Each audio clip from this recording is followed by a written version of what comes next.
First time මම තනියම ඉඳිආප්ප හදන්න යන්නේ.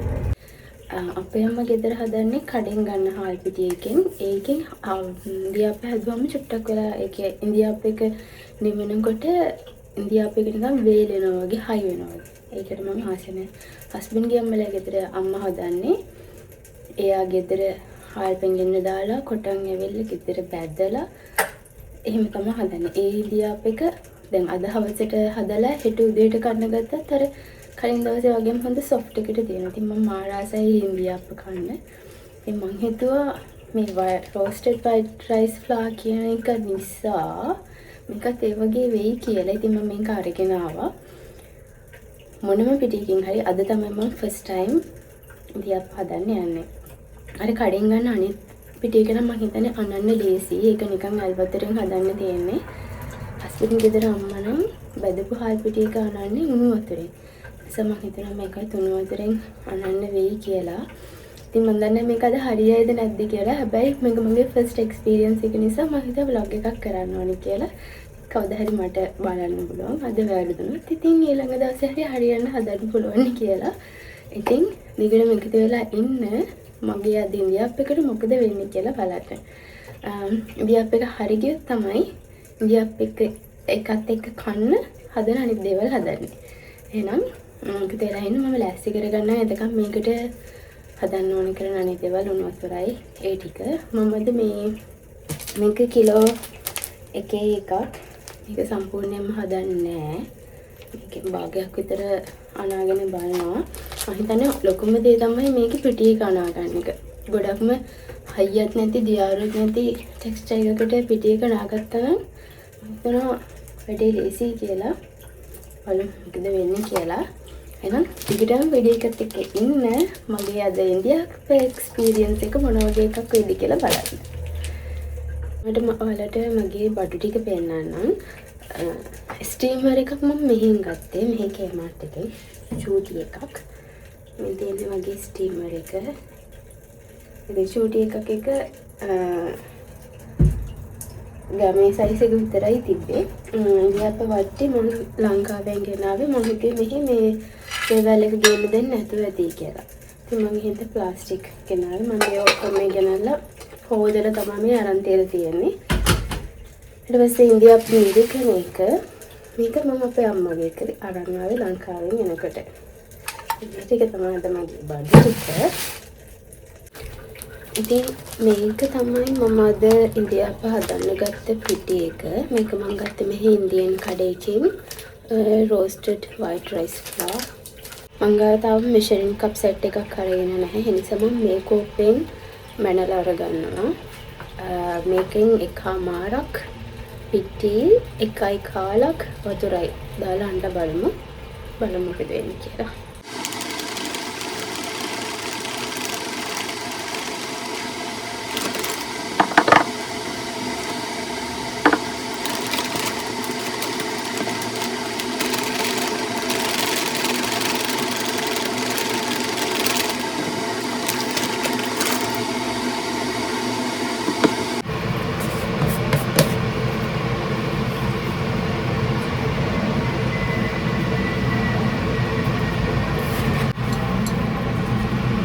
coconut oil,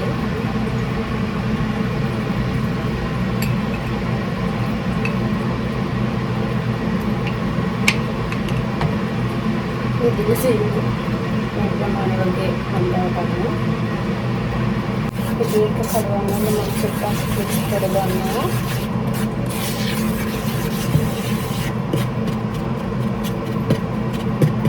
kopi ikai kalak dan kita tiga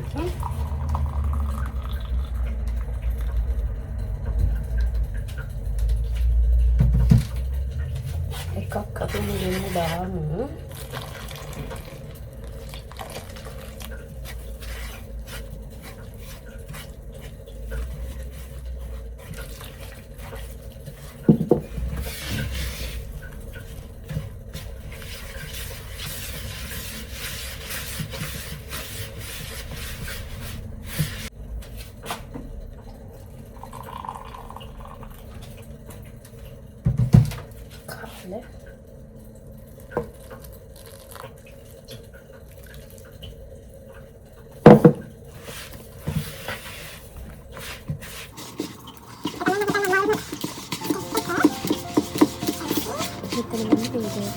කරලා තියෙන්නේ. ඉතින් මගේ මේ ඉන්දියාවට එක හරි කමකට එනකම් මම වතුරට හොඳට පිටිනට හොඳට මික්ස් වෙනකම් හොඳට ඉන්දිය හන්දෙන් මික්ස් කරගත්තා මේක.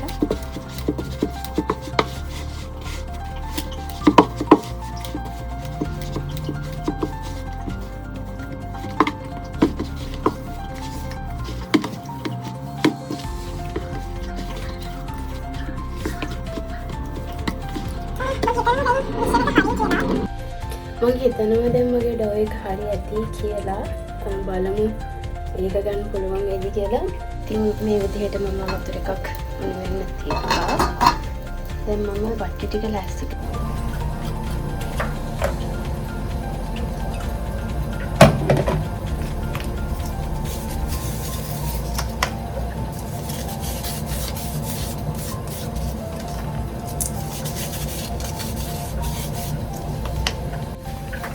and then kita tahukin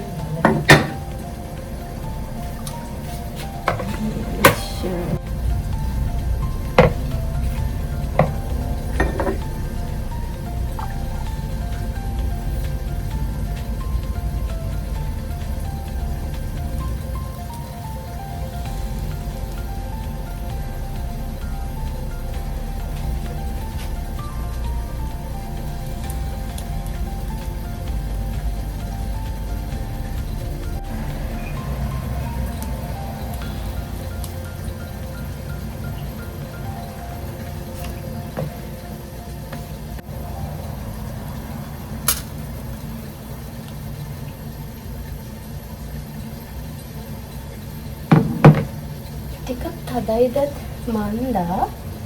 ඉතින් මම පෙන්නන්නම් මම මේක ගත්ත එක මේ ටික ඉස්සෙල්ලාම අපි තියලා බලමු.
මේ ප්‍රමාණයට තමයි මම ඉන්දියාප්ප ටික වට්ටියට මිරික ගත්තේ.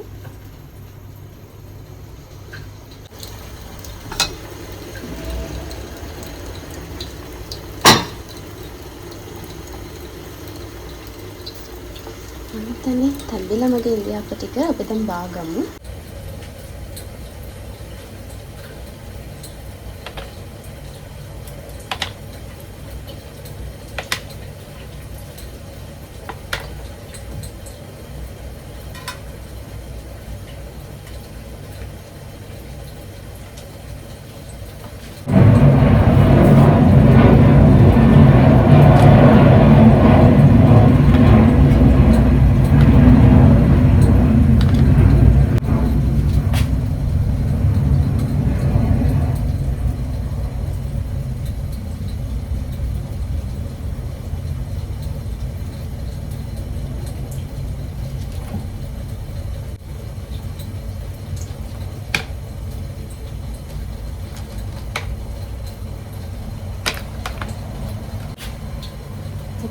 පළවෙනියටම තම්බගත්ත ඉන්දියාප්ප ටික මේ වගේ තමයි තියෙන්නේ. ඉතින් මෙන්න මේ විදිහට තමයි මගේ ඉන්දියාප්ප ටික කරගන්න පුළුවන් වුණා. කොහොම හරි කෙනෙක් ඉන්දියාප්ප හදාගන්න පුළුවන් වුණා. මම තව පිටිකෝප්ප එකක් අරගත්තා. තව චුට්ටක් අනා ගන්න. මේ කඩේට එහෙම සීල් කරා මම ඒක අරන් තියෙනවා. ආයි පස්සේ දවසක හදාගන්න. මට හිතෙනවා ඉස්සෙල්ලා මගේ පිටියක ටිකක් තද වුණා පැටි කියලා. මම හරි අමාරුවෙන් අන්තිම හරියට මිරික ගත්තේ. උමාලේ යන්න තේලි වෙලා ගන්න කියලා. බලමු මේ සැරේ හරියද කියලා. කොහොම හරි ඒ අනාගත පිටි එකමාරෙන් පිටිකොප්ප එකමාරෙන් මම ඉන්දියාප්ප 30ක් හදාගත්තා. මේ පහේ ගොඩවල් හදලා තියෙන්නේ. එහෙනම් මම දැන් මේ පිටි ආයතන පිටිකොප්පයක් විතර අරගත්තා. ඉන්දියාප්ප 10ක් 15ක් විතර හදාගන්න ඕන නිසා මේක චුට්ටක් මාළේ ඇරලා ආයෙ අනල බලමු රිසර්ච් එක නම් හරි අමාරුවෙන් අන්තිමට මේක ගත්තේ. මම හිතන්නේ මගේ පාදේ චුට්ටක් වැරදුනා. හැබැයි කොහොමද ඉන්දියාප්ප ටික හදාගත්තා. එහෙනම් තව චුට්ටක් මේ ටිකත් අනාගෙන ටික ටිකත් හදාගෙන වීඩියෝ එකේ දෙකටම ඉන්න මම ඉන්දියාප්ප කන්න මොනවද හදන්නේ කියලා බලන්න. මම ඉන්දියාප්ප කන්න කරවල හොදි හදලා සම්බෝල හදන්න හදන්නේ. අපි ලංකාවෙන් ගෙනාවු කට්ට කරවල එකක් තියෙනවා. පේනවද? ඉතින් මේකෙන් ටිකක් හොදි හදලා සම්බෝල හදන්න හදන්නේ. ඉතින් අපිට මේක පොල් ගෙඩි ගන්න නැහැ. ඉතින් මේ වගේ ෆ්‍රෝසන් ග්‍රේටඩ් ෆ්‍රෝසන් ඒවා තමයි ගෙනල්ලා ෆ්‍රීසර් එකේ දාලා තියන් ඉන්නේ. ඉතින් මෙහි පොල් තියෙනවා. පොල් ගෙඩියක් ඩොලර් 4ක් 5ක් විතර වෙනවා. ඉතින් ගෙඩියක් ගෙනලා ගන්න හිරමණේකුත් නෑ අපේ ගෙදර. ඉතින් මේ පැකට් එකක් වෙන්නේ ඩොලර් 5 ගන්න. ඉතින් මේ පැකට් එකක් ගෙනම අපිට දෙපාරක් තුන් පාරක් විතර සම්බෝල ගන්න පුළුවන්. ඉතින් අපි මේ වගේ තමයි සම්බෝල හදලා ගන්නේ. සම්බෝල කොටන්නත් මට තියෙන්නේ මෙන්න මේ චූටි වංගෙඩිය. ඉතින් මේකෙන් කොටන්න හරිය අමාරුයි. ඒ නිසා මම කරන්නේ ඉස්සෙල්ලාම අර ලුණු පහ ටික මේකෙන් චුට්ටක් කොටලා ඊපස්සේ පොල් ටිකක් දාලා චුට්ටක් කොටලා ඊට පස්සේ බ්ලෙන්ඩර් එකේ ගහනවා. මොකද මේකේ තියෙන්නේ පොල් ටිකක් අර මේ අපි ගෙදර හිරමනේ ගානවා තරම් හීනේ නෑ. ටිකක් රැලි වගේ තියෙනවා. ඉතින් ඒ නිසා මේ මම බ්ලෙන්ඩර් එකටත් දාලා චුට්ටක් බ්ලෙන්ඩ් කරලා තමයි සම්බෝලේ හදන්නේ. කියන්න අමතකුණා. පිටි ඉන්දියාප්ප එක මම හිතුව තරම්ම සොෆ්ට් නැහැ. අර හස්බන්ඩ්ගේ අම්මා හදන තරම් එහෙම සොෆ්ට් එකටම ආවේ නැහැ. චුට්ටක් සොෆ්ට් එකක් තියෙනවා. අනිත් එක තමයි පළවෙනි සැරේ මම හදාගත්ත මගේ මික්ස්චර් එක හොඳටම තද වුණා. අමාරුවෙන් තමයි අන්තිම හරියට මේ මිරික ගත්තේ වට්ටි වලට. දෙවෙනි සැරේ ටික එක හරි ගියා. ඒක හොඳට ස්මූත්ලි මට මිරික් කරගන්න පුළුවන් වුණා. මොකද මම අපේ අම්මට ආයෙ දෙවෙනි පාර කෝල් එකක් දීලා ඇහුවා. එතකොට එයා කිව්වා වතුර ටිකේ අර උණු කරපු ගමන් චුට්ටක් හිමාලේ යන්න තියලා ඊට පස්සේ අනන්න කියලා.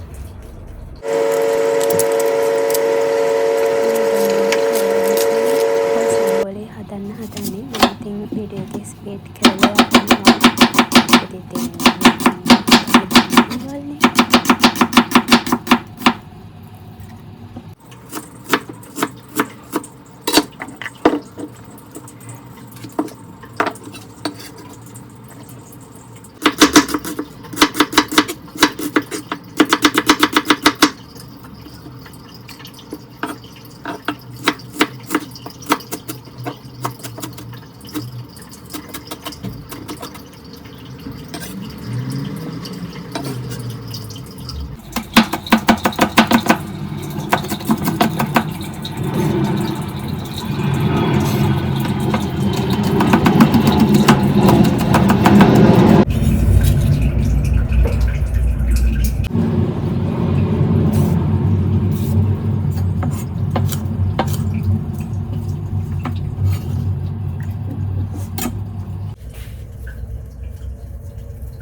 මගේ වංගෙඩිය චූටි නිසා තමයි මම මේ කොමඩ් දේවල් චූටියටම කපන්නේ. එතකොට මට කොටා ගන්න ලේසියි.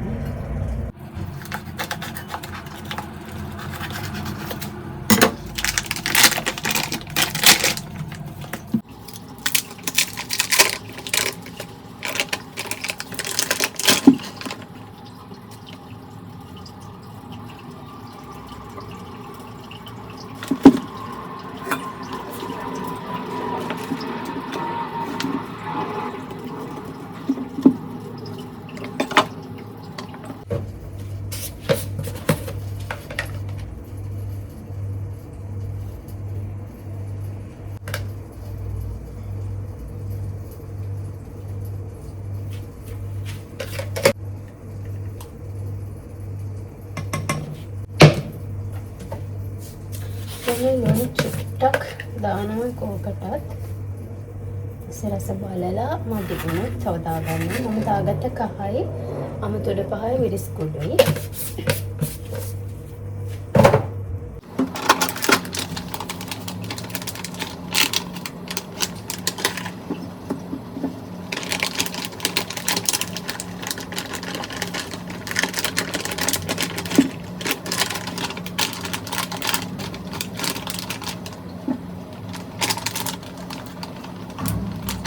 මේක සීන් කරන්න පුළුවන්. ඊළඟට මම ආයේ ඩීප්‍රෙෂර් එකට දාගන්නවා. මේක මයික්‍රෝවේව් එකේ විනාඩියක් දාලා අරගන්නවා. මොකද මේක හරියට සීතලයි තාම. ඒ නිසා මේක මයික්‍රෝවේව් එකේ විනාඩියක් දාලා අරගන්නවා.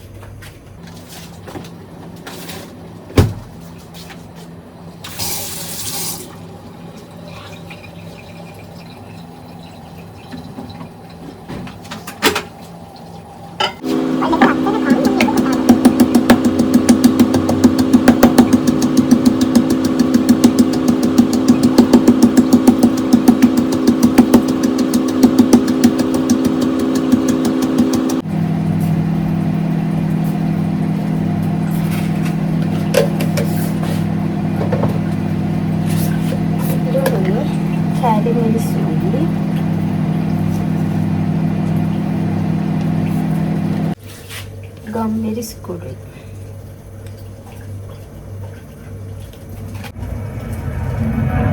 මෙන්න මේ වගේ ගොඩක් කැලි දිග නිසා තමයි මම පොඩක් බෙල්ලර එකට දාලා ගන්නේ.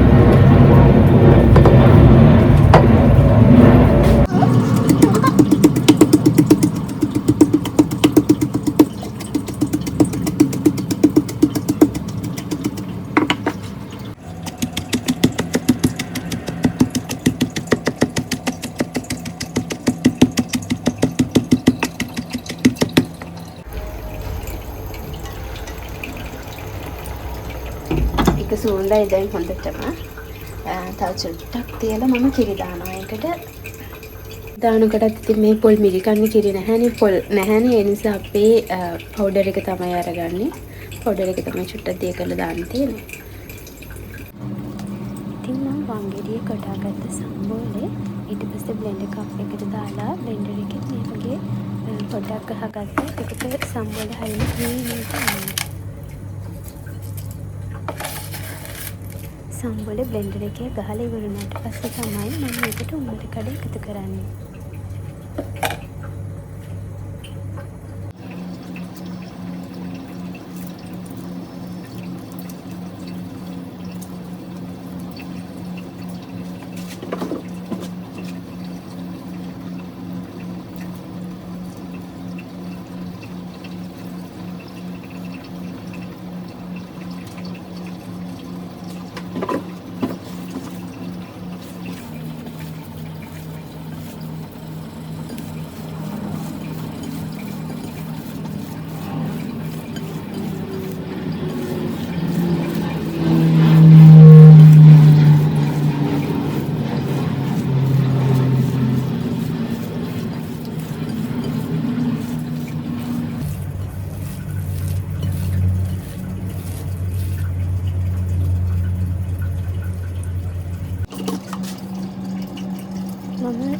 සම්බෝලේ කරලා බලුවම මට ලුණු ටිකක්